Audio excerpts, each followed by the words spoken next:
Si tu as du mal à faire le focus sur ton sujet, c'est probablement que ton autofocus est mal réglé. Je t'explique comment gérer l'autofocus de ton boîtier en moins de 3 minutes.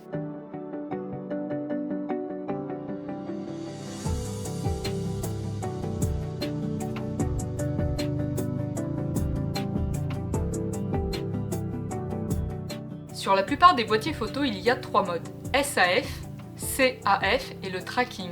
Si tu utilises le mauvais mode ou si tu l'utilises mal, tu perds des photos. Le premier mode, SAF, c'est l'autofocus simple.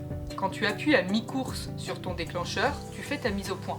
Ensuite, celle-ci ne bouge plus au moment où tu déclenches. C'est donc parfait pour des sujets immobiles ou peu mobiles, pour du portrait, du paysage. En revanche, dès lors que ton sujet bouge rapidement, tu perds des photos. C'est donc parfait pour du portrait, du paysage ou tout type de sujet immobile. Mais dès lors que ton sujet bouge, c'est foutu. Ensuite, CAF, l'autofocus continu. Cette fois-ci, c'est un autofocus qui est adapté au sujet en mouvement. Par exemple, un oiseau, un avion, une voiture. Au moment où tu fais ta mise au point, celle-ci continue d'évoluer, continue de bouger jusqu'à ce que la photo soit prise. Si tu fais de l'animalier par exemple, on va toujours privilégier ce mode d'autofocus. Enfin, dernier mode, le tracking. Le tracking, c'est un peu un mode magique. Tu choisis ton sujet et ensuite le boîtier, ton appareil photo, se débrouille pour suivre ce sujet.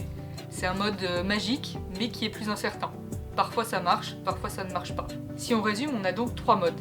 SAF pour les sujets immobiles, CAF pour les sujets en mouvement, et le tracking si tu souhaites que ta caméra suive d'elle-même le mouvement de ton sujet. Lors de ta prochaine sortie, passe d'un mode à l'autre en fonction de tes sujets et tu verras, tes photos seront tout de suite plus nettes.